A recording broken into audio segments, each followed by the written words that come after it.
മനം തുറന്നാലെന്ന മാനസികാരോഗ്യ ചർച്ചയുടെ ഇന്നത്തെ എപ്പിസോഡിലേക്ക് എല്ലാ പ്രേക്ഷകർക്കും ഹൃദ്യമായ സ്വാഗതം. പതിവ് പോലെ ഇന്ന് നമ്മളോടൊപ്പം വിൻസേഷ്യൻ സഭാംഗവും ക്ലിനിക്കൽ സൈക്കോളജിസ്റ്റുമായ സിസ്റ്റർ ഡോക്ടർ ഡോണ തോട്ടത്തിലുണ്ട്.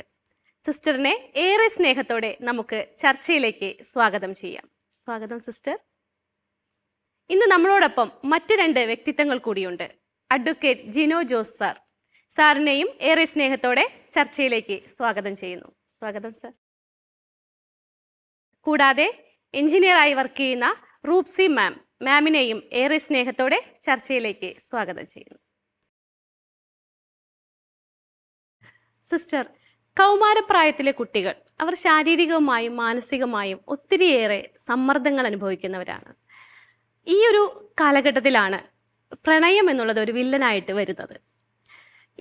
ഇത് മൂലം അല്ലെങ്കിൽ പ്രണയം മൂലം ഇവർ ഒത്തിരിയധികം പ്രശ്നങ്ങളിലേക്ക് കടന്നു വരാറുണ്ട്. ഇതിനെക്കുറിച്ച് ഈ ഒരു കാലഘട്ടത്തിൽ വളരെയധികം ചർച്ച ചെയ്യപ്പെടേണ്ടതാണ്. നമുക്ക് ഈ വിഷയത്തെക്കുറിച്ചൊന്ന് സംസാരിച്ചല്ലോ. തീർച്ചയായിട്ടും കൗമാരപ്രായത്തിലെ പ്രണയത്തെക്കുറിച്ച് നമ്മൾ സംസാരിക്കുന്നു എന്ന് പറയുമ്പോൾ എല്ലാവർക്കും ഒരു ആകാംക്ഷയാണ്. എന്തൊക്കെയായിരിക്കും പറയാൻ പോകുന്നത്? ചിലർ ഓർക്കുമായിരിക്കും, ഇനിയിപ്പോൾ ഞങ്ങളുടെ പ്രണയത്തെക്കുറിച്ചൊക്കെ പറയുമോ എന്നൊക്കെ ഒരു ചിന്തയൊക്കെ വരാൻ ചാൻസ് ഉണ്ട്. അപ്പം എനിക്ക് തോന്നുന്നത് ഇതുപോലെയുള്ള ഒത്തിരി കേസുകൾ നമുക്ക് വരാറുണ്ട്. അപ്പം അടുത്തിടയ്ക്ക് വന്നൊരു കേസിൻ്റെ ഒരു കാര്യം പറഞ്ഞു കഴിഞ്ഞാൽ, ഏകദേശം ഒരു 16 വയസ്സ് പ്രായമുള്ളൊരു പെൺകുട്ടിയാണ്. അപ്പോൾ അച്ഛനും അമ്മയും കൂടിയാണ് കൊണ്ടുവന്നിരിക്കുന്നത്. കൊണ്ടുവരുമ്പോഴത്തേക്ക് നമുക്കറിയാം, ഈ ഒരു പ്രായത്തിലുള്ളവരെ കൊണ്ടുവരുമ്പോൾ അവരിങ്ങനെ റിബലായിട്ട് നിൽക്കും. അച്ഛനും അമ്മയും ഇങ്ങനെ വിളിച്ചുകൊണ്ട് വാ, അകത്തേക്ക് വാ എന്നൊക്കെ പറഞ്ഞ് കയറ്റിക്കൊണ്ടുവരുന്ന കാണുമ്പോഴേ നമുക്കറിയാം പ്രശ്നം ഇതൊക്കെ തന്നെ ആയിരിക്കുന്നു. ഓക്കെ, ഞാൻ ചോദിച്ചു, എന്ത് ഹെൽപ്പാ നിങ്ങൾ ആഗ്രഹിക്കുന്നത്? ആരാ നിങ്ങളെ റെഫർ ചെയ്ത് വിട്ടത്? അപ്പൊ പെട്ടെന്ന് കുട്ടി പറഞ്ഞ്, സിസ്റ്റർ എൻ്റെ പ്രേമം പൊട്ടിക്കാൻ കൊണ്ടുവന്നിരിക്കുന്നത്. സിസ്റ്റർ അല്ല, ദൈവം തമ്പുരാൻ പറഞ്ഞാലും ഞാൻ ആ പ്രേമം പൊട്ടിക്കത്തില്ല. എന്തായാലും അത് ഞങ്ങൾ ഉറച്ചു നിൽക്കുന്ന ഒരു കാര്യമാണ്. 18 വയസ്സ് കഴിയുമ്പോൾ ഞാൻ കല്യാണം കഴിക്കും. അപ്പൊ ഇത്രയും പറയുമ്പോഴത്തേക്ക് തന്നെ നമുക്കറിയാം സംഘർഷഭരിതമായ ഒരു വീട്ടിലെ അന്തരീക്ഷത്തിൽ നിന്നാണ് കൊണ്ടുവന്നിരിക്കുന്നത്. പെട്ടെന്ന് കുട്ടിയുടെ അമ്മ പറഞ്ഞു, സിസ്റ്റർ ഇതാണ് കാര്യം. ഇപ്പൊ സ്കൂളിൽ പഠിച്ചുകൊണ്ടിരിക്കുന്ന ഒരു കാലഘട്ടമാണ്. അപ്പം ഞാൻ ചോദിച്ചു, ഇത് പുറത്തു വരാൻ കാരണം? സിസ്റ്റർ, പുറത്തല്ല, നാട് മൊത്തം അറിയാവുന്ന ഒരു കാര്യമാണ്. കാരണം സ്കൂൾ വിട്ട് കഴിഞ്ഞാൽ ഉടനെ സ്റ്റേഷനറി കടയിലേക്ക് കയറും.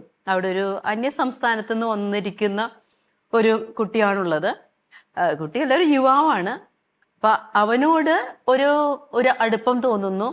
അതിനുശേഷം മറ്റു കൂട്ടുകാരികൾ പറഞ്ഞു, അവൻ അച്ഛനും അമ്മനും ഒന്നുമില്ല, ഇവൻ ഇവിടെ ജോലിക്ക് വേണ്ടി വന്നേക്കുന്നതാണ്. അപ്പോൾ നമ്മൾ പറയുന്ന ഈ സഹതാപത്തിന്റെ പേരിലാണ് പതുക്കെ തുടങ്ങുന്നത്. അപ്പോൾ പെൺകുട്ടി പറഞ്ഞു, സിസ്റ്ററെ അത് ഞങ്ങൾ ഇപ്പോൾ അല്ല, 18 വയസ്സൊക്കെ കഴിയുമ്പോൾ നിയമപരമായിട്ട് ഞങ്ങൾ അങ്ങ് കല്യാണം കഴിക്കും. അപ്പം നമ്മൾ ഇങ്ങനെ ഒരു സിറ്റുവേഷനിലൊക്കെ നമുക്ക് പെട്ടെന്ന് തന്നെ ഇത് തെറ്റാണ്, അങ്ങനെ ചെയ്യാൻ പാടില്ല എന്ന് പറഞ്ഞ് അവരുടെ അടുക്കെ നമുക്ക് റിബലാകാനായിട്ട് സാധിക്കില്ല. ഈ ഒരു അവസരത്തിൽ നമ്മൾ മാതാപിതാക്കളുടെ ഒരു ഭാഗവും കേൾക്കാനുണ്ട്, മക്കളുടെ ഭാഗവും കേൾക്കാനുണ്ട്. ഇപ്പോൾ സാധാരണയായിട്ട് ഇങ്ങനൊരു കേസ് വന്നു കഴിഞ്ഞാൽ നമ്മളിപ്പോൾ കുട്ടികളോട് സംസാരിക്കുമ്പോൾ അവർ പറയുന്നൊരു കാര്യം, സിസ്റ്റർ ഈ ഒരു സമയത്ത് ഞങ്ങൾക്ക് മറ്റുള്ളവരെ സ്നേഹിക്കാനുള്ള സ്വാതന്ത്ര്യമില്ലേ? അപ്പൊ ഇതിനെ എന്തിനാ നിങ്ങളെല്ലാവരും കൂടി കൂച്ചുവിലങ്ങിട്ട് പിടിക്കുന്നത് എന്തിനാ എന്ന് പറയും. പക്ഷെ നമുക്ക് ഈ ഒരു കൗമാരപ്രായത്തിലെ പ്രണയം പൂർണ്ണമായിട്ടും തെറ്റാണ്, അല്ലെങ്കിൽ ആ ഒരു രീതിയിലേക്ക് നിങ്ങൾ പോകാൻ പാടില്ല എന്ന് പറയുമ്പോൾ അതിനെ അതിലംഘിക്കുന്ന രീതിയിലുള്ള ചില സോഷ്യൽ ഇൻഫ്ലുവൻസസ് വരുന്നുണ്ട്. അപ്പൊ ഇവിടെയാണ് ഞങ്ങളെ പോലെയുള്ളവർക്കൊരു ഡിലേമ വരുന്നത്. അപ്പൊ അവിടെ നമ്മളൊരു സൈക്കോളജിക്കൽ, ഒരു മനഃശാസ്ത്രപരമായിട്ടുള്ള ഒരു ഇടപെടൽ തന്നെയാണ് അതിന് ആവശ്യമായിട്ടുള്ളത്.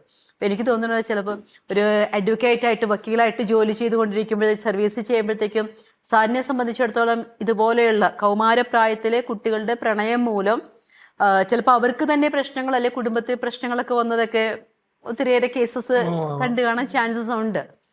ഇപ്പൊ സിസ്റ്റർ പറഞ്ഞപ്പോ ഞാൻ ചിന്തിച്ചൊരു കാര്യം, കുട്ടികളിപ്പോൾ ഒരു ചൊല്ലുണ്ട്, അവൻ്റെ മേലൊരു കണ്ണ് വേണം, അവളുടെ മേലൊരു കണ്ണ് വേണം. ഇത് പൊതുവേ മാതാപിതാക്കൾ പറയുന്ന, പല സാഹചര്യങ്ങളിലും പറയുന്ന ഒരു ചൊല്ലാണ്. ശരിക്കും നമ്മുടെ കുടുംബത്തിൽ നമ്മുടെ മക്കളുടെ മേലൊരു കണ്ണ് വേണം. നമുക്ക് എപ്പോഴും 24 hour ഒരുമിച്ച് ആയിരിക്കാൻ പറ്റൂല.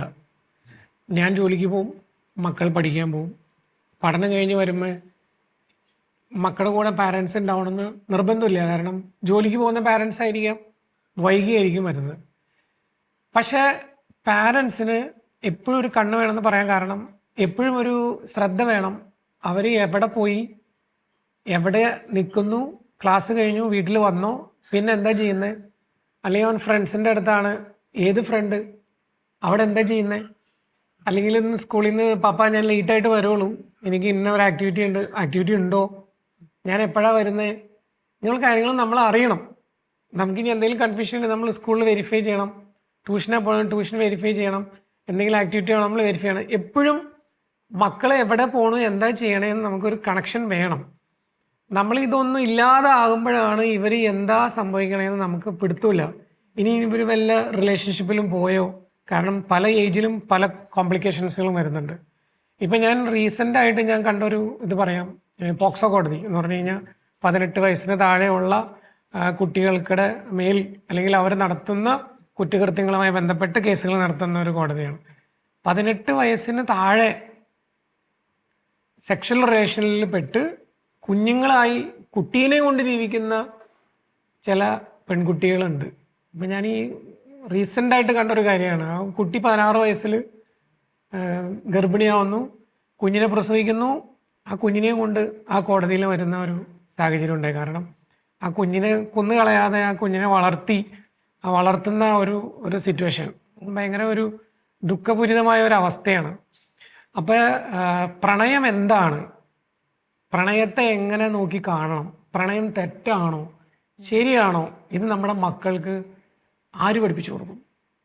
നമ്മളല്ലാതെ ഇതെങ്ങനെ മനസ്സിലാക്കി കൊടുക്കും?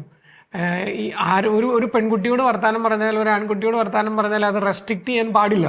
അത് റെസ്ട്രിക്റ്റ് ചെയ്യുന്നിടത്ത് പ്രശ്നങ്ങൾ തുടങ്ങുകയാണ്. കാരണം എന്തിനാണ് റെസ്ട്രിക്റ്റ് ചെയ്യുന്നത്? എനിക്ക് സംസാരിച്ചുകൂടെ? അപ്പം എങ്ങനെ സംസാരിക്കണം, എങ്ങനെ ഇടപഴകണം,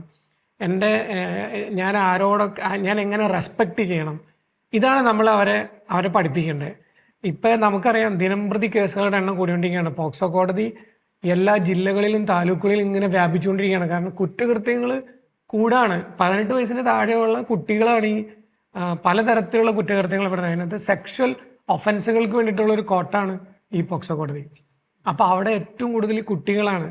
ഈ കുട്ടികളെ ലൈംഗികമായി ദുരുപയോഗിക്കുന്നത് അല്ലെങ്കിൽ അവർ പ്രേമബന്ധങ്ങളിൽ പെട്ടുപോകുന്നതും ഈ ആൺകുട്ടികളുടെ ഇടയിൽ അതിൻ്റെ തോത് കൂടുതലാണ്. കാരണം അവർക്ക് അറിയത്തില്ല. ചിലപ്പോൾ വീട്ടിൽ തന്നെയുള്ള ആളുകളായിരിക്കാം, ബ്രദറും സിസ്റ്ററും ആയിരിക്കാം, സിബ്ലിങ്സ് ആയിരിക്കാം, റിലേറ്റീവ്സ് ആയിരിക്കാം. ഈ പെൺകുട്ടികളോട് അല്ലെങ്കിൽ ആൺകുട്ടികളോട്, ആൺകുട്ടിയും ആവണമെന്നില്ല, ആൺകുട്ടികളും തമ്മിലുള്ള സെക്ഷൽ റിലേഷൻഷിപ്പ് വരുന്നുണ്ട്, പെൺകുട്ടികളും തമ്മിൽ വരുന്നുണ്ട്, പെൺകുട്ടികളും എല്ലാ രീതിയിലും ഇങ്ങനെ ഒരു റിലേഷൻഷിപ്പ് വളർന്നുകൊണ്ടിരിക്കുകയാണ്. അപ്പം നമ്മൾ ഒരുപാട് ശ്രദ്ധിക്കേണ്ട ഒരു മേഖലയാണ്. സിസ്റ്റർ പറഞ്ഞ പോലെ കൗമാരക്കാരെ ഹാൻഡിൽ ചെയ്യുന്ന രീതിയിൽ പാരൻസ് ഒരുപാട് ശ്രദ്ധിക്കേണ്ടിയിരിക്കുന്നു. കാരണം നമ്മളാണ് അവരെ ഗൈഡ് ചെയ്യുന്നവർ. നമുക്ക് എങ്ങനെ അവരെ കൺട്രോൾ ചെയ്യണം, എങ്ങനെ പഠിപ്പിക്കണം എന്നുള്ളതിനകത്ത് ഒരുപാട് പ്രത്യേകതകളുണ്ട്. അവയർനെസ് ആണ്. തീർച്ചയായിട്ടും സാറ് പറഞ്ഞതുപോലെ ഇപ്പൊ കൃത്യമായിട്ടുള്ള ഒരു ക്ലാസ്സും അതുപോലെ സ്കൂളിലായാലും ശ്രദ്ധിക്കേണ്ടതാണ് അല്ലേ? പിന്നെ എനിക്ക് പറയാനുള്ളത്, ഇങ്ങനെ ഒരു റിലേഷൻ ഉണ്ടെന്ന് പറയുമ്പോൾ നമ്മൾ കൂടുതലും റിബലായിട്ട് പെരുമാറി കഴിഞ്ഞാൽ അവര് ആ റിബൽനെസ് കാണിക്കാൻ വേണ്ടി കൂടുതൽ ഇതിൽ ഇൻവോൾവ് ആവുന്ന ഒരു സിറ്റുവേഷൻ ആണ്. ചില കേസുകളിൽ ഞാൻ കണ്ടിട്ടുണ്ട്, പെൺകുട്ടികൾ ഇപ്പോൾ ഒരു കൗൺസിലിംഗ് വേണം എന്ന് പറഞ്ഞ മാതാപിതാക്കളുമായിട്ട് വരുന്നവരുണ്ട്. അപ്പൊ ഒരു കുട്ടി എന്നോട് പറഞ്ഞൊരു കാര്യമാണ്, സിസ്റ്ററെ എനിക്ക് ഭയങ്കര സ്ട്രെസ്സാണ്. അപ്പം ഞാൻ ചോദിച്ചു, എന്താ അക്കാഡമിക്കലി കാര്യങ്ങളാണോ, പഠിക്കാനുള്ളത് ഉണ്ട് സിസ്റ്ററെ, അല്ലാതെ ഞാൻ നോക്കുമ്പോൾ എനിക്ക് ചില ക്രഷുകൾ വരുന്നുണ്ട്. അപ്പം ഞാൻ ഓക്കെ, ക്രഷ് ഉണ്ട്, അപ്പം അത് ശരിയായിരിക്കുമോ, അത് എന്നിൽ വന്നേക്കണ എന്തെങ്കിലും പ്രശ്നമാണോ? അത് ഞാൻ പറഞ്ഞു ഇറ്റ്സ് ഓക്കെ. കാരണം നമ്മളൊരു മനഃശാസ്ത്രപരമായിട്ട് പറയുവാണെങ്കിൽ അത് അവരുടെ ഫിസിയോളജിക്കൽ, സൈക്കോളജിക്കൽ, ഇമോഷണൽ ഡെവലപ്മെന്റിന്റെ ഭാഗമാണ്. അപ്പൊ ഞാൻ പറയാം ഓക്കെ, അങ്ങനെ ഉണ്ടാവാം. എന്നിട്ട് എന്താ മോള് ചെയ്തത് എന്താ? അപ്പൊ എനിക്കറിയാം, എനിക്ക് ആ ഒരു വ്യക്തിയോട് എനിക്ക് ക്രഷ് വരുന്നുണ്ട്. ആ ഒരു വ്യക്തിയോട് മാത്രമല്ല, എനിക്ക് ഇന്ന ക്യാരക്ടറിസ്റ്റിക്സ് ഉള്ളവരോടൊക്കെ എനിക്കൊരു ക്രഷ് വരുന്നുണ്ട്. അപ്പൊ ഞാൻ ചോദിച്ചു, അപ്പം അതെന്താ അല്ല, അതൊന്നും എനിക്ക് തുറന്നു പറയാനും, ഇങ്ങനെ ഒരു ക്രഷ് വരുന്നത് പ്രശ്നമാണോ, അത് എനിക്ക് എന്തെങ്കിലും ഒരു സൈക്കോളജിക്കൽ ആയിട്ടുള്ള ഇംബാലൻസ് ഉള്ളത് കൊണ്ടാണോ വരുന്നത്? ഞാൻ പറയാം വീട്ടിലത് തുറന്നു പറഞ്ഞോ? വീട്ടിലത് അങ്ങനെയൊന്നും പറയാനൊന്നും പറ്റത്തൊന്നുമില്ല. ഇങ്ങനത്തെ ഒരു കാര്യം പറയുമ്പോൾ തന്നെ വീട്ടിലത് അക്സെപ്റ്റ് ചെയ്യണമെന്നില്ല. അപ്പം മാം പറഞ്ഞ പോലെ ഈ കുട്ടികളിൽ ഇത് ഉണ്ടാവുന്നുണ്ട്. അതവരുടെ ഒരു ഇമോഷണൽ മച്യൂരിറ്റിയുടെ ഭാഗമാണത്. കാരണം അവരുടെ ആ ഒരു ഫിസിയോളജിക്കൽ മാറ്ററിനെ അല്ലെങ്കിൽ അവരുടെ ഐഡന്റിറ്റിയെ അവർ അംഗീകരിക്കുന്നതിനോടൊപ്പം തന്നെ ആ ഐഡന്റിറ്റിക്ക് പൂരകമായിട്ടുള്ള വേറൊരു ഇന്റിമസിയിലേക്ക് അവർ വരുന്ന ഒരു കാലഘട്ടമാണ്. അപ്പൊ തീർച്ചയായിട്ടും ഇത് ഓപ്പോസിറ്റ് ജെൻഡറിനോടാവാം. ഇപ്പോഴത്തെ ഒരു സിറ്റുവേഷനിലൊക്കെ പറയുവാണെങ്കിൽ ഓപ്പോസിറ്റ് ജെൻഡറിനോട് മാത്രം ഒരു സെക്ഷൽ അറ്റാച്ച്മെന്റ് എന്ന് പറയാൻ നമ്മൾ ഒന്ന് പോസ് ചെയ്യേണ്ട ഒരു കാലഘട്ടത്തിലാണ് ഇപ്പൊ നമ്മൾ ജീവിക്കുന്നത്. അഡോളസൻ ഒരു കാലഘട്ടം നമ്മുടെയൊക്കെ കാലഘട്ടത്തിലായിരുന്നു തോന്നുന്നു. ഇപ്പോഴത്തെ കാലത്ത് ചെറിയ കുഞ്ഞുങ്ങൾ മുതല് 1ാം ക്ലാസ് 2ാം ക്ലാസ് മുതൽ തന്നെ സോഷ്യൽ മീഡിയ അതുപോലെ ഫിലിം അതിന്റെ ഒക്കെ ഒരു ഇൻഫ്ലുവൻസ് ആണ്. ഇവര് ഒരു ബോയ് ആൻഡ് ഗേൾ ഒരുമിച്ച് ഇരിക്കുക അല്ലെങ്കിൽ അങ്ങനെ ഒരു രീതിയിൽ പോകുമ്പോ ചിലപ്പോ ഇവര് ഫ്രണ്ട്സ് എല്ലാവരും കൂടെ കളിയാക്കുക അവര് തമ്മില് ബോയ് ഫ്രണ്ടാണ് ഗേൾ ഫ്രണ്ടാണ്. അതിന് അഡോളസൻസ് എന്നുള്ളൊരിതില്ല. ഇവർക്ക് തമ്മില് അങ്ങനെ എന്താണെന്നൊന്നും അറിയണ്ടാവില്ല. ഫിലിമിൽ കാണുന്ന പോലെ ദേ ആർ ഇൻ ലവ് അങ്ങനെയൊക്കെ അതിനെ വ്യാഖ്യാനിക്കും. അതുപോലെ ഇപ്പം മദർ ആൻഡ് ഫാദർ, ഇപ്പൊ ഞങ്ങള് പറയല്ലേ, ഇപ്പൊ നമ്മൾ കോൺഫ്ലിക്റ്റുകൾ ഉണ്ടാവണ പോലെ തന്നെ ഞങ്ങൾ തമ്മിൽ സ്നേഹിക്കുന്നതും ഇവര് കാണുമ്പോ പപ്പയും മമ്മിയും പ്രേമിക്കുകയാണോ എന്ന് ചോദിക്കാറുണ്ട്. അപ്പൊ ഞങ്ങൾ പറയും അതെ, ഞങ്ങൾ ഹസ്ബൻഡ് ആൻഡ് വൈഫാണ്, വിൽ എക്സ്പ്രസ് അവർ ലവ്.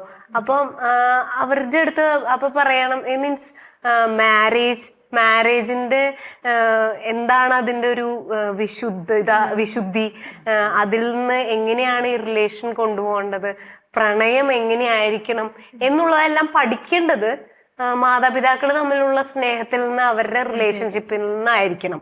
അല്ലാതെ പുറത്ത് കാണുന്ന ഫിലിം ബേസ്ഡ് അല്ല ലവ് എന്നുള്ളത് അവർ മനസ്സിലാക്കണം. ഒരു വ്യാഴവട്ടക്കാലം ഗുഡ്നസ് ടിവിയോടൊപ്പം സഞ്ചരിച്ച പ്രിയപ്പെട്ട പ്രേക്ഷകർക്ക് മുൻപിൽ അഭിമാനത്തോടെ സമർപ്പിക്കുന്നു. ഗുഡ്നസ് ടിവി ഇനി മുതൽ OTT പ്ലാറ്റ്ഫോമിൽ ലഭ്യമാകുന്നു. OTT പ്ലാറ്റ്ഫോമായ റുക്കു ബോക്സിൽ ഗുഡ്നസ് ടെലിവിഷൻ ലഭ്യമാകുന്നു.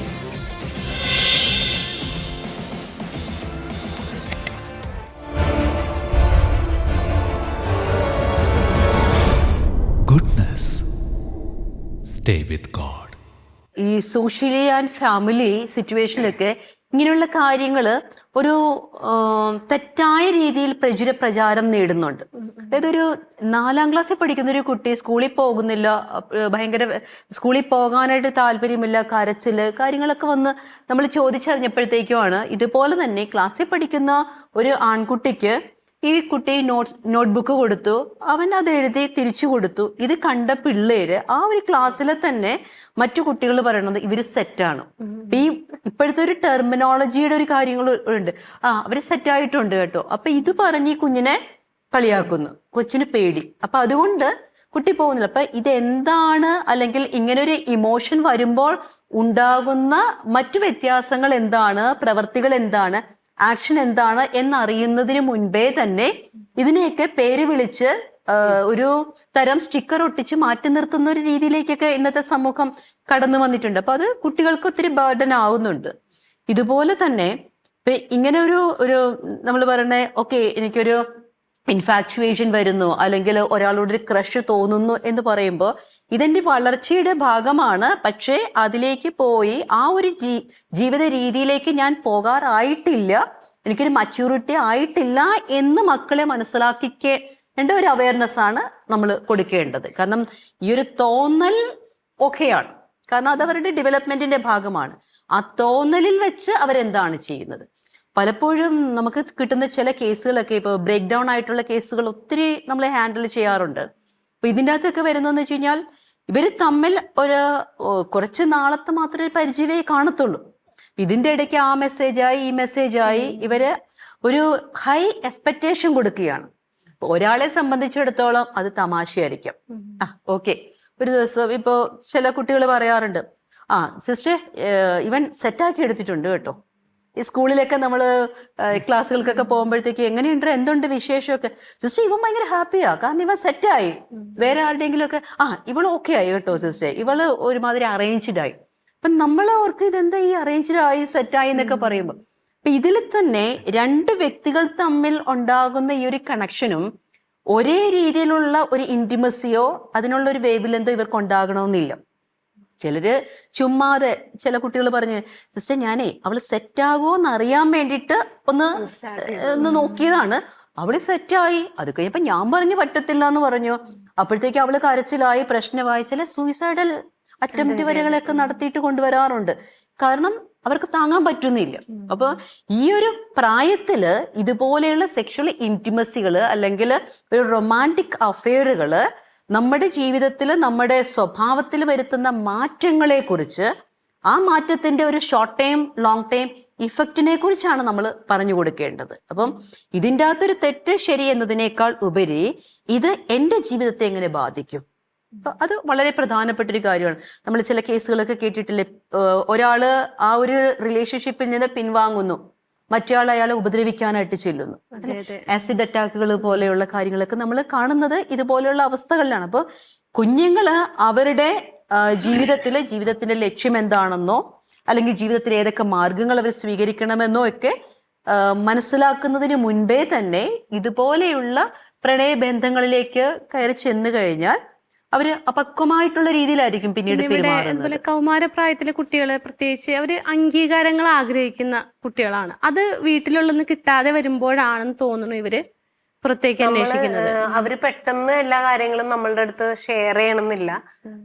നമ്മള് ചെറുപ്പത്തിലേ മുതൽ സ്പെൻഡ് യുവർ ടൈം, ഇൻവെസ്റ്റ് ചെയ്യണം. പാരന്റ്സ് എഫേർട്ട് ഇട്ട് ഇൻവെസ്റ്റ് ചെയ്താൽ തന്നെ അവരുടെ ചിലപ്പോ ആദ്യത്തെ ദിവസം ഓപ്പൺ അപ്പ് ആയില്ല എന്ന് വരും. നമ്മൾ പോയി ഇരിക്കണം, കുറച്ചു നേരം വെറുതെ ഇരിക്കണം. ചിലപ്പോ അവരൊന്നും മിണ്ടിയില്ല എന്ന് വരും. എങ്കിലും നമ്മൾ വെറുതെ അവരുടെ കൂടെ എടാ അങ്ങനെ ഇതെങ്ങനെയുണ്ട് അതെങ്ങനെയുണ്ട് എന്തെങ്കിലും ചോദിച്ച് we have to be with them for some time. ചിലപ്പോ അവരൊന്നും സംസാരിച്ചില്ല എന്നും വരും, ഒന്നും ഓപ്പൺ ആയില്ല എന്ന് വരും. പല കുട്ടികളും പല രീതിയാണ്. ചിലര് ഭയങ്കര ഇൻട്രോവേർട്ട് ആണല്ലോ, അവര് പെട്ടെന്ന് തുറന്നു പറയില്ല. ചിലരെല്ലാം വന്ന് തുറന്നു പറയും.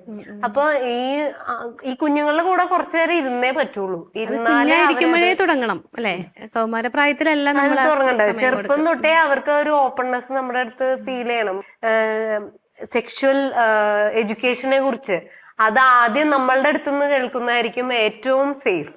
അല്ലെങ്കിൽ അവരത് പല രീതിയിലും കേൾക്കാൻ പോകും. അല്ലെങ്കിൽ ഇപ്പൊ എൻ്റെ മകൻ വന്ന് പറയാണ്, അമ്മ ഞാൻ ഇതിനെ കുറിച്ച് അറിഞ്ഞു, ഞാൻ അതിനെ കുറിച്ച് അറിഞ്ഞു. നീ എന്താടാ അറിഞ്ഞ്? അപ്പൊ പിന്നെ എനിക്ക് പറയാൻ മടി, വിഷമം, വിചാരിച്ചിരുന്ന കാര്യമില്ല. അമ്മയാണെന്ന് വിചാരിച്ച് പേടിച്ച് മാറിയിരുന്ന കാര്യമില്ല. അവന്റെ അടുത്ത് ഓപ്പൺ ആയിട്ട് തന്നെ സംസാരിക്കണം. അതിനുള്ള ഒരു ധൈര്യം അമ്മമാർക്കും വേണം. ആൺമക്കളുടെ അടുത്ത് സംസാരിക്കാനായാലും പപ്പയ്ക്ക് ഹാൻഡിൽ ചെയ്യാൻ പറ്റുന്നത് അവർ തമ്മിൽ ഒന്ന് അഡ്ജസ്റ്റ് ചെയ്ത് ഹാൻഡിൽ ചെയ്ത് മക്കളുടെ അടുത്ത് സെക്ഷൽ എഡ്യൂക്കേഷൻ കൊടുക്കണം ഓപ്പൺ ആയിട്ട് തന്നെ.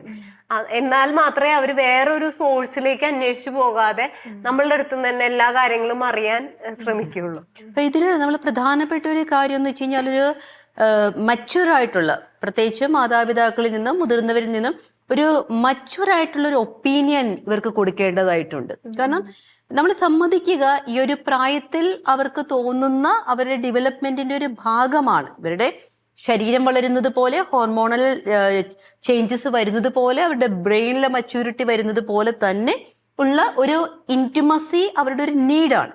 പക്ഷേ ഈ ഇന്റിമസിയിലേക്ക് വരുമ്പോഴത്തേക്ക് തന്നെ അവിടുന്ന് തന്നെ അവരുടെ ഒരു ലൈഫ് പാർട്ട്ണറെ കൺഫേം ചെയ്യുക, അല്ലെങ്കിൽ ആ ഒരു രീതിയിലേക്ക് അവർ പോവുക, അത് പ്രശ്നമുണ്ടാക്കുമെന്നൊരു കാര്യം പറഞ്ഞു കൊടുക്കേണ്ടതായിട്ടുണ്ട്. സിസ്റ്റർ പറഞ്ഞില്ലേ, മെച്യൂരിറ്റിയുടെ കാര്യം പറഞ്ഞില്ല. അപ്പൊ ഞാനൊരു സംഭവം ഓർക്കാണ്. മെച്യൂരിറ്റി ഇല്ലാതെ റിലേഷൻഷിപ്പിലേക്ക് പോകുന്നു, ഒരു പക്വത ഇല്ലാതെ ഒരു എന്താ പറയുക, ഒരു ലവ് അഫെയറിൽ അവർ പെടുന്നു. അപ്പം അങ്ങനെ ഒരു സംഭവം ഞാൻ ഓർക്കാണ്. ഒരു ആണും പെണ്ണും, പെൺകുട്ടിക്ക് 18 വയസ്സാകുന്നതിന് മുമ്പേ അല്ലെങ്കിൽ ആൺകുട്ടി പ്രായപൂർത്തിയാകുന്നതിന് മുമ്പേ തന്നെ അവർ തമ്മിൽ ലവ് അഫെയർ ആവുന്നു. പെൺകുട്ടിക്ക് 18 വയസ്സിന് ശേഷവും ആൺകുട്ടി 21 വയസ്സിന് ശേഷവും അവർ വിവാഹത്തിലേക്ക് പോവാണ്, കല്യാണം കഴിക്കുകയാണ്. അവരൊരു വർഷം ജീവിച്ചു. അത് കഴിഞ്ഞിട്ട് ഇപ്പോൾ സിസ്റ്റർ പറഞ്ഞോളൂ, അത് ആ മെച്യൂരിറ്റി ഇല്ലാത്തത് കൊണ്ട് അത് ഫെയിലായി. അപ്പോൾ അവരുടെ ഡിവോഴ്സ് ഞാൻ നടത്തേണ്ട ഒരു അവസ്ഥ എനിക്ക് വന്നു. അവർ തന്നെ തിരിച്ചറിയാണ്, ഞങ്ങൾക്ക് പക്വത ഇല്ലാതെ ഞങ്ങൾക്ക് സംഭവിച്ചു പോയത്. അവർ രണ്ടുപേരും ഐഡൻറ്റിഫൈ ചെയ്യാണ്. ഞാനത് ഇപ്പോഴും ആ ഒരു സംഭവം പറഞ്ഞിട്ടില്ല. ഡിവോഴ്സിന് വന്നത് രണ്ടുപേരും ഒരു ബൈക്കിലിരുന്നിട്ടാണ് വരുന്നത്. അവർ രണ്ടുപേരും മ്യൂച്വൽ ഡിവോഴ്സിന് വരുന്നത് ബൈക്കിലിരുന്നിട്ടാണ്. തിരിച്ചു പോയതും അവർ ആ ബൈക്കിലാണ് പോയത്.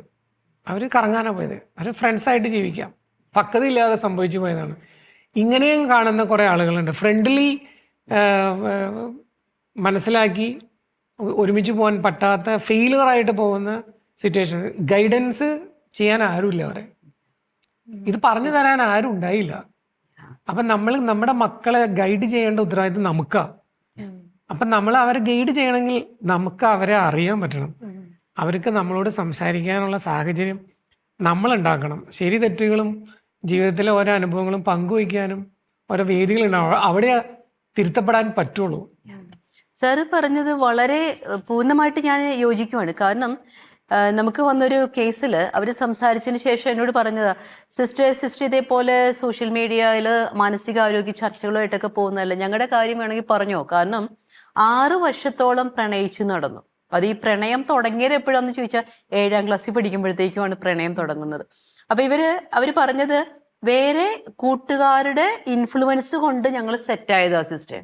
അത് കഴിഞ്ഞപ്പോഴത്തേക്കും കൂട്ടുകാർ പറഞ്ഞു, എന്നാ ഇനി ഇവരെ തമ്മിൽ അടുപ്പിക്കാം എന്നുള്ള രീതിയിൽ പ്രശ്നങ്ങൾ പറയാനായിട്ട് തുടങ്ങിയപ്പോൾ ഞങ്ങൾ ആ കൂട്ടുകാരെ എതിർക്കാൻ വേണ്ടിയിട്ട് ഞങ്ങൾ അടുക്കാനായിട്ട് ശ്രമിച്ചു. അങ്ങനെ ആ അടുപ്പം വീട്ടുകാരറിഞ്ഞു, നാട്ടുകാരറിഞ്ഞു. പിന്നെ അത് ഞങ്ങൾ തമ്മിൽ സെറ്റാണ്, ഞങ്ങൾ തമ്മിൽ ഇഷ്ടത്തിലാണ്, ഞങ്ങൾ തമ്മിൽ കല്യാണം കഴിക്കും, അങ്ങനെ ഒരു ചൊല്ലായി കഴിഞ്ഞു. അപ്പൊ വീട്ടുകാരുടെ ഇടയിലും നാട്ടുകാരുടെ ഇടയിലും ഒക്കെ ഞങ്ങൾ രണ്ടുപേരും കൂടി പോകുമ്പോൾ, കുട്ടികളായിരിക്കെ തന്നെ പോകുമ്പോഴേ പറയണത് അവര് കപ്പിള് പോവുകയാണ് എന്ന് പറയും. അപ്പൊ മറ്റുള്ളവര് പറഞ്ഞത് കേട്ടിട്ട് ഇന്ന് നമുക്ക് അങ്ങനെ ജീവിക്കാൻ പറ്റൂ എന്നുള്ളൊരു തീരുമാനത്തിലേക്ക് അവർ വരികയാണ്. അപ്പൊ അവര് പറഞ്ഞു, ഈ ഒരു 6 വർഷവും ഞങ്ങൾക്ക് അങ്ങനെ ഒരു ഭയങ്കര സ്നേഹമോ ബന്ധമോ അങ്ങനെ ഒരു ഇന്റിമസി ഒന്നും ഉണ്ടായിട്ടില്ല.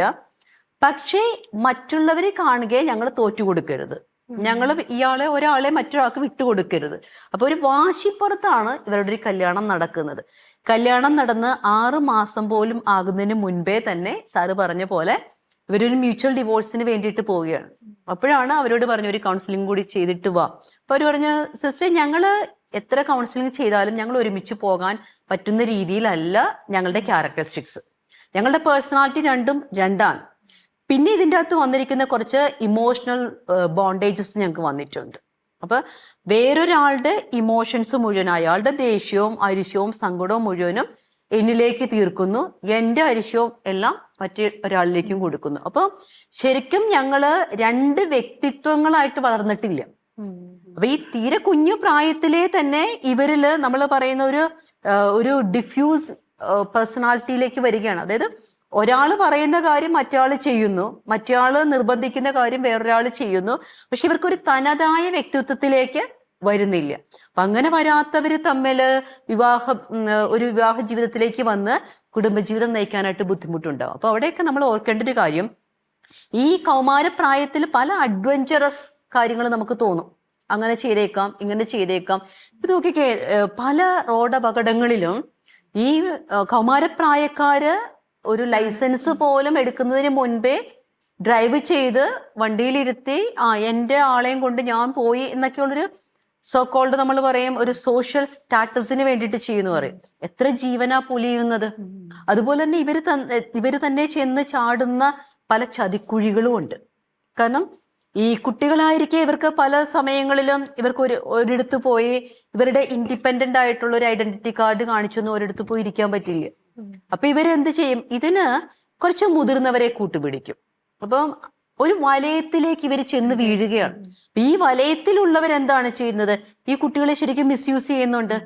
ഇവര് രണ്ടുപേരെയും കൂടി ഇരുത്തി ഫോട്ടോസ് എടുക്കുന്നു, അല്ലെങ്കിൽ അവർക്ക് ഇഷ്ടപ്പെട്ട രീതിയിൽ ഓരോരുത്തരുടെ ഫോട്ടോസ് എടുക്കുന്നു, അത് പിന്നീട് കാണിച്ച് ഭീഷണിപ്പെടുത്തുന്നു. ചില കുട്ടികളുടെ ഈ സൂയിസൈഡൽ നോട്ടൊക്കെ നമ്മൾ കണ്ടു കഴിഞ്ഞാൽ മനസ്സിലാകും, ഞങ്ങൾ ഇതിൻ്റെ അകത്ത് നിരപരാധികളാണ്, ഇനി ജീവിക്കാൻ പറ്റില്ല, അല്ലെ മാതാപിതാക്കൾക്ക് ഞങ്ങൾ ശാപമായിട്ട് തീരും, വീട്ടിലുള്ളവർക്ക് ഞങ്ങൾ ശാപമായിട്ട് തീരും.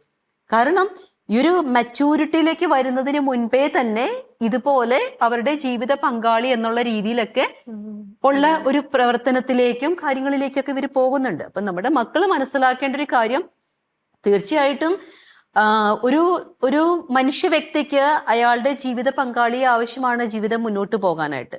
അത് സാധാരണ നമ്മൾ പറയും, എടാ നീയൊക്കെ ഒന്ന് മുട്ടേന്ന് പോലും വിരിഞ്ഞിട്ടില്ലല്ലോടാ, എന്നിട്ട് ഇങ്ങനെ നടക്കുവാണോ എന്നൊക്കെ ചോദിക്കുന്നത് നമ്മൾ പറയും. ശരിക്കും അത് നമ്മൾ അങ്ങനെ ഒരു ചൊല്ല് ഉണ്ടെങ്കിൽ പോലും അതിനൊക്കെ കുറച്ച് കാര്യങ്ങളുണ്ട്. അപ്പോൾ നമ്മൾ നേരത്തെ പറഞ്ഞതുപോലെ ഈ ഒരു വികാരങ്ങളും വിചാരങ്ങളും ഇന്റിമസിയും വരാനുള്ള ഒരു പ്രവണത മനുഷ്യർക്കുണ്ടാകുന്നു. പക്ഷേ അത് പ്രവൃത്തിയിലേക്ക് പോകുമ്പോൾ എത്രമാത്രം നമുക്ക് സേഫാണ് എന്നോർത്ത് വേണം മുന്നോട്ട് പോകാനായിട്ട്. ചില കുട്ടികളായിട്ടൊക്കെ നമ്മൾ സംസാരിക്കുമ്പോൾ ഞാൻ അതിശയിച്ചു പോയിട്ടുണ്ട്. ഈ ഒരു കാലഘട്ടത്തിലും അവർക്ക് അവരുടേതായിട്ടുള്ള നിയതമായിട്ടുള്ള ചില ഭാവനകളുണ്ട്. അല്ലെങ്കിൽ അവർ ഡിസിഷൻ മേക്കിങ്ങിൽ സിസ്റ്റർ ഞങ്ങൾ ഓക്കെ, ഇപ്പോൾ ചിലപ്പോൾ ഞങ്ങൾ അറേഞ്ച്ഡ് മാരേജ് ആയിരിക്കില്ല എങ്കിൽ പോലും ഈ ഒരു കാലഘട്ടത്തിലൊന്നും ഞങ്ങൾ ആരെയാന്ന് വെച്ചാൽ തിരഞ്ഞെടുക്കില്ല. കാരണം അവർക്കറിയാം ഇപ്പൊ തിരഞ്ഞെടുത്തു കഴിഞ്ഞാൽ ആ തിരഞ്ഞെടുപ്പ് ശരിയാകണമെന്നില്ല. നമ്മൾ പറയും ഇപ്പൊ തിരഞ്ഞെടുക്കുന്നതെല്ലാം വൈകാരിക തലത്തിലാണ്. അവിടെ മേ ബി ഒരു ഫിസിക്കൽ അപ്പിയറൻസ് കണ്ടിട്ടോ, അല്ലെങ്കിൽ ഏതെങ്കിലും ഒരു ടാലന്റ് കണ്ടിട്ടോ, അല്ലെങ്കിൽ മറ്റുള്ള കുട്ടികളുടെ ഇൻഫ്ലുവൻസ് കണ്ടിട്ടോ, അവ ഏതെങ്കിലും ഒരു ഫീച്ചറിൽ മാത്രമാണ് അവരുടെ കണ്ണുടക്കിയിരിക്കുന്നത്. അപ്പോൾ അതിനെ മാത്രം ഗ്ലോറിഫൈ ചെയ്തിട്ട് ആ ഒരു വ്യക്തിയെ എനിക്ക് എൻ്റെ ജീവിത പങ്കാളിയാക്കാം എന്ന് പറഞ്ഞു കഴിഞ്ഞാൽ ചിലപ്പോൾ അത് ശരിയാകണമെന്നില്ല. പ്രിയ പ്രേക്ഷകരെ, മനം തുറന്നാൽ എന്ന മാനസികാരോഗ്യ ചർച്ചയുടെ ഇത് അവതരിപ്പിക്കുന്ന ക്ലിനിക്കൽ സൈക്കോളജിസ്റ്റും വിൻസേഷ്യൻ സഭാംഗവുമായ സിസ്റ്റർ ഡോക്ടർ ഡോണ തോട്ടത്തിൽ തൻ്റെ സന്യാസ ജീവിതത്തിൻ്റെ 25 വർഷങ്ങൾ പിന്നിടുകയാണ്. ഈ അവസരത്തിൽ, ഈ സുദിനത്തിൽ സിസ്റ്ററിനെ അനുമോദിക്കുന്നതിനായി ഗുഡ്നസ് ടിവിയുടെ ചെയർമാനും മാനേജിംഗ് ഡയറക്ടറുമായ റവറർ ഡോക്ടർ അലക്സ് ചാലങ്ങാടി VCയെ വളരെ സ്നേഹാദരങ്ങളോടെ നമുക്ക് സ്വാഗതം ചെയ്യാം.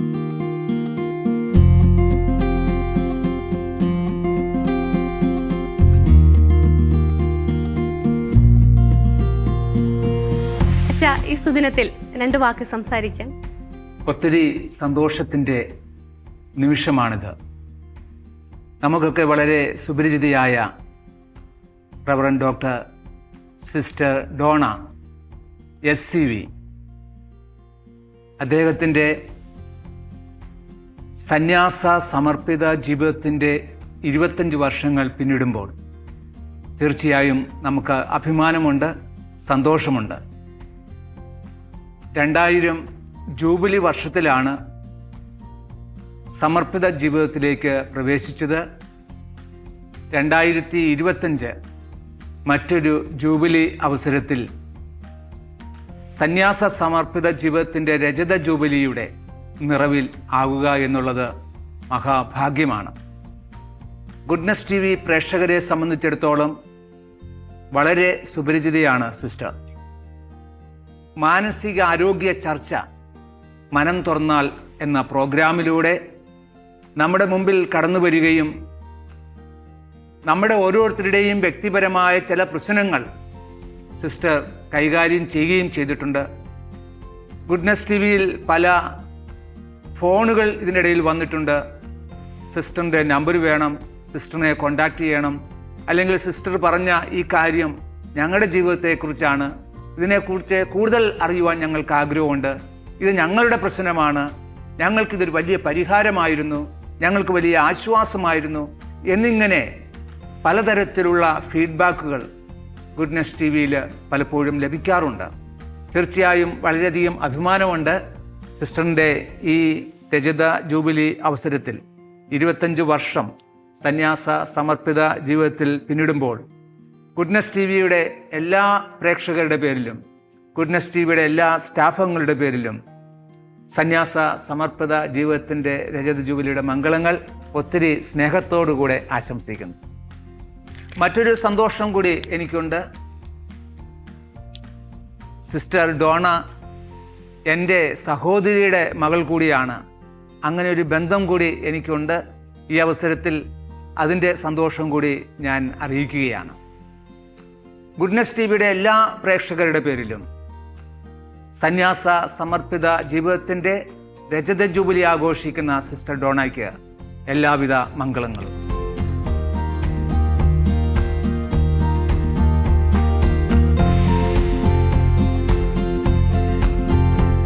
സിസ്റ്ററിനെ ആദരിക്കുന്നതിനായി റൂപ്സി മാമിനെയും ജിനോ സാറിനെയും ക്ഷണിക്കുന്നു.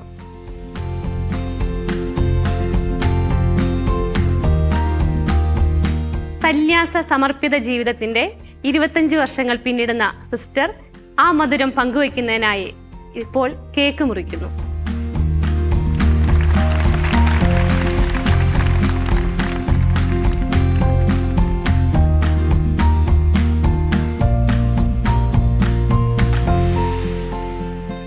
സർവശക്തനായ ദൈവം എൻ്റെ മേൽ ചൊരിഞ്ഞ ഈ നല്ല കൃപകൾക്ക് ഞാൻ ഏറെ നന്ദിയുള്ളവളായിരിക്കുമ്പോൾ ഞാൻ ഒത്തിരിയേറെ കടപ്പെട്ടിരിക്കുകയാണ്. സ്നേഹം നിറഞ്ഞ എൻ്റെ അങ്കിള് ബഹുമാനപ്പെട്ട റവറൻ ഫാദർ അലക്സ് ചാലങ്ങാടി, അതോടൊപ്പം തന്നെ എന്നെ വളർത്തിയ എൻ്റെ വിൻസെൻഷൻ സന്യാസിനി സമൂഹം, എല്ലാവരോടുമുള്ള നന്ദിയും കടപ്പാടും അറിയിക്കുമ്പോൾ ഗുഡ്നസ് ടിവിയിലെ പ്രിയപ്പെട്ട എൻ്റെ എല്ലാ സഹപ്രവർത്തകരോടും അതോടൊപ്പം മാന്യ പ്രേക്ഷകരോടും എൻ്റെ നന്ദിയും സ്നേഹവും അറിയിക്കുന്നു. ദൈവം നിങ്ങളെ ഓരോരുത്തരെയും സമൃദ്ധമായി അനുഗ്രഹിക്കട്ടെ എന്ന് ഈ സമയം ഞാൻ ആശംസിക്കുന്നു, പ്രാർത്ഥിക്കുന്നു. നന്ദി.